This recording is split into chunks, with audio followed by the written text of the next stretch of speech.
Hi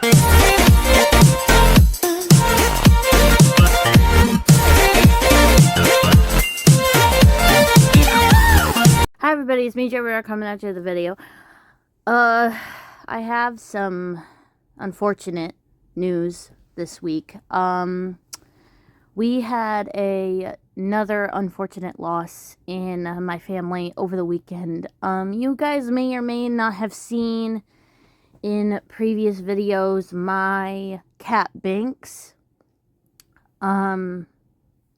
He has been sick for a little while. Like, he was normal for a long time, but just this past Valentine's Day he started to lose a little bit of weight, and we didn't think it was a major concern because it was nothing too crazy. It was just maybe a little bit of weight because he was getting older. He too, like my dog, was gonna be 10.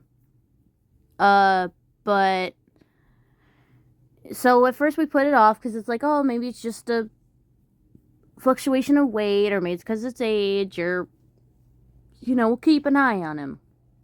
But slowly over the course of the month it got worse, and he was starting to be more lethargic. He was not eating as much, and he wasn't even eating his Temptations. If you guys knew Binx, he would stop at nothing to get his Temptations. Like, we had to keep him locked up in the cabinet because he would eat through the bag to get to them. So, like, if you shake the bag of Temptations and he doesn't come, or if you put out Temptations for him and he doesn't eat it, there's a problem. So, finally, I decided to bring him to my vet. And he hasn't been to the vet, unfortunately, in a while, so he was uncomfortable, but he did really good, actually. He was very well behaved. I was a little worried on how he would react, being out of the house, because he's not used to it. But, yeah, she felt him up and down. She said, oh, okay, we're going to take some blood and urine and yada yada. And she's like, well, these are my concerns, and I'm going to see what's up. She was hoping that she gave me 4 possible diagnoses, that he would have something called hyperthyroidism, which is basically an overproduction of a hormone, and it was causing him to lose weight, and that could be fixed with medication. So she's hoping it's that, because due to his age and a bunch of other things, sometimes it just happens. So they did the tests, and then we brought him back home, and he was doing okay. He was starting to eat a little bit, so it was like, oh, maybe this is turning around. Like, maybe he'll be okay. A few days went by, and then the vet eventually reached out, and she said she had some unfortunate news.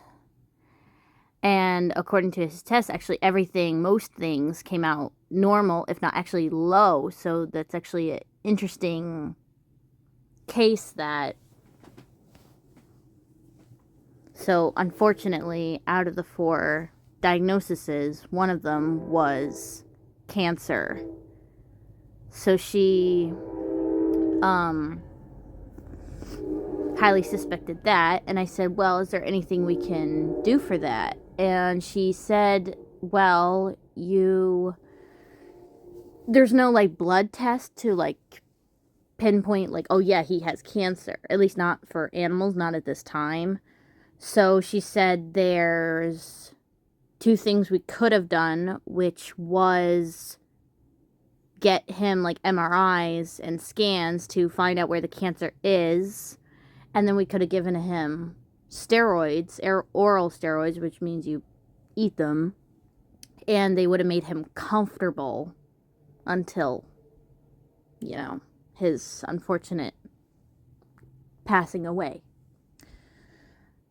But the MRI person, the one who does the scans and all that, was out of town. And they don't know when they'd come back to be able to schedule an appointment. And then my concern with the steroids was he's not eating already, or at least not eating a lot. So if he's not eating that, he's not normal food, he's not going to probably take the steroids. So why put in extra effort, and why make him go out longer than he has to. So I said, let me go over my options with my mom, and I'll contact you about what we decide to do. But she said it wouldn't have been wrong to think about euthanizing him because she assumed he was uncomfortable with his situation. I decided, let me give it some time on what I want to do, because, you know, I don't have just endless amounts of money and or time to decide. So let me think about it. I was this close to making another appointment to unfortunately put him down, and actually Binx made the decision for me, because early Friday morning, that would have been April the 11th of recording this video, today is Wednesday, he passed away in his sleep.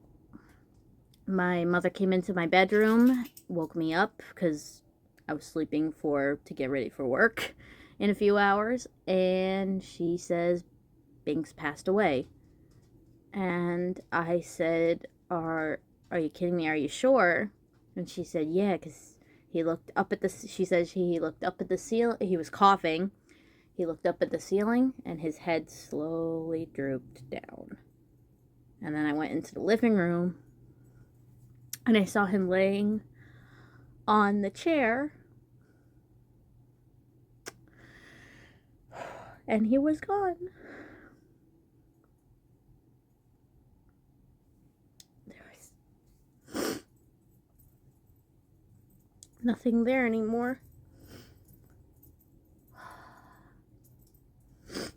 I was sad. I still am. I'm getting better, but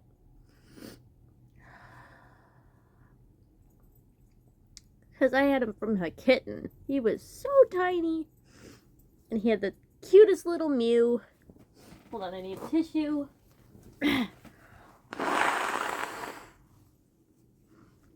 Like, we called him Mew all the time. Even though I don't watch Pokemon, but I'm kind of glad that he went in his sleep. He went peacefully.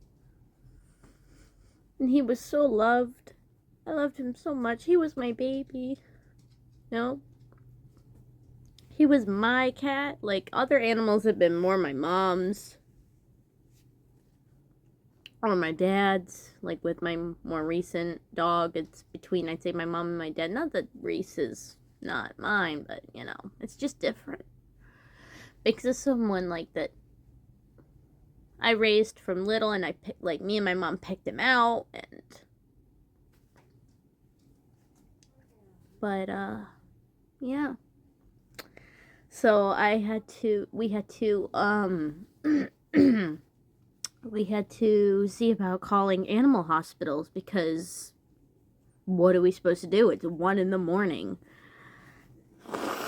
And there's not a lot of places that are 24/7, to open 24 hours, which, I mean, I guess that's a lot to ask, a staff and people. So we took them to one that was actually pretty close by, and they said they'd be able to hold him until we decided what we wanted to do. Now, I'm getting his ashes back. There's no fighting me on that. Like, I want his ashes. Similar to what we did with Snickers, I want to get his ashes back. I want to get a nice box or a nice urn. Like, my mom actually got this really nice one from this place called Perfect Memorials.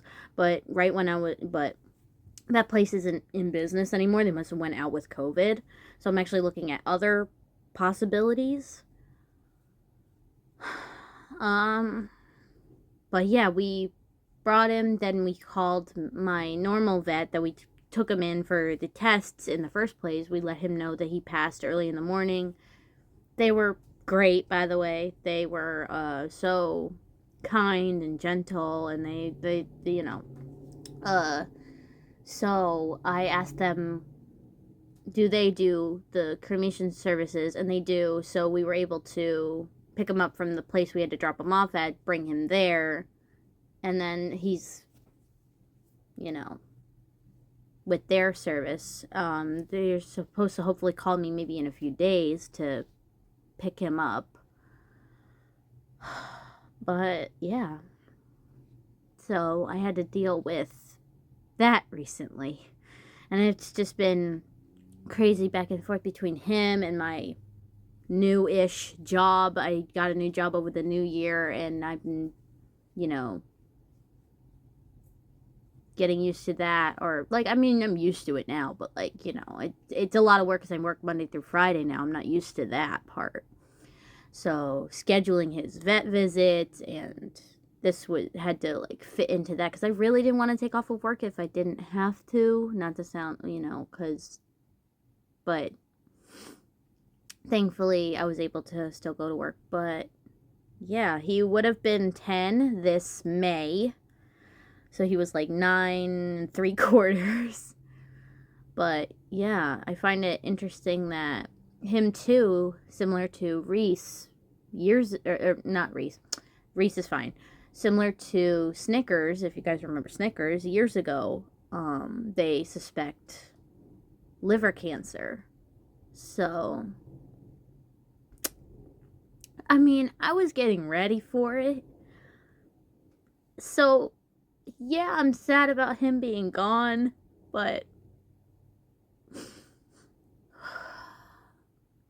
I also feel upset that I didn't get more time with him.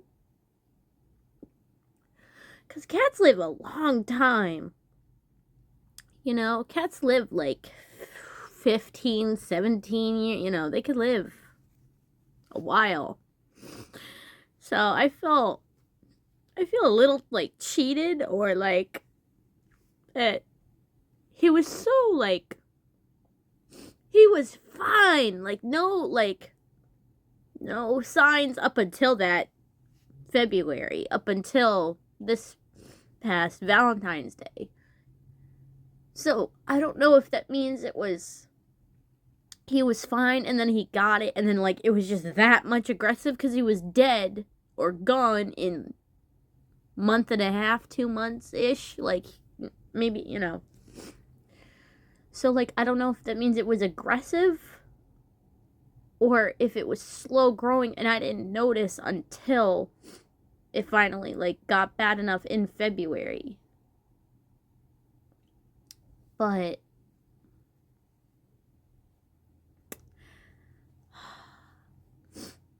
yeah, he's gonna be missed a lot.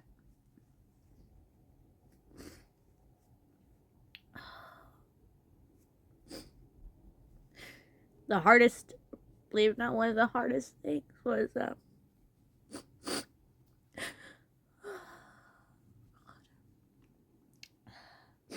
I took his collar off when we dropped him off to be cremated, and because I want to put it like on top of the urn or box.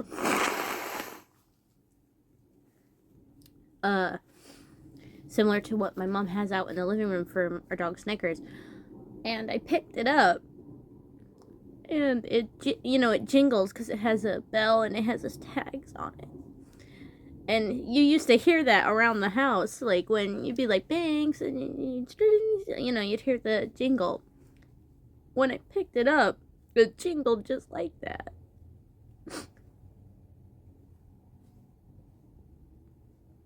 And it hit me that I'm not gonna hear that around the house anymore.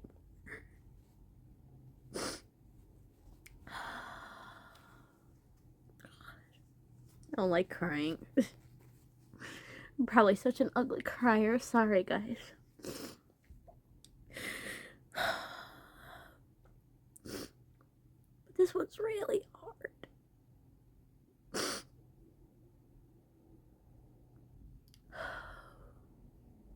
But I'll be okay. I'm doing okay. I'm doing fine, actually. Despite all this. One actually saving grace, or one thing that's partially getting me through because she's been very supportive. Obviously, my mother, but my baby here. Hi. Boop. That's Cinder, everybody. She looks just like him, doesn't she?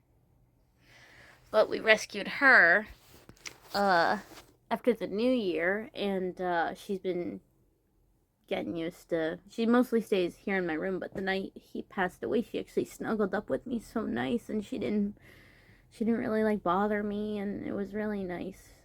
So she's a good girl. But yeah, so that's it. I won't keep you guys for too long because I actually gotta go to work now. But just wish me luck or wish me well in the comments, and say a prayer for Binx, and keep him in your, say goodbye to him, whatever you want to do. But all right, that wraps up this little goodbye video to my sweet kitty.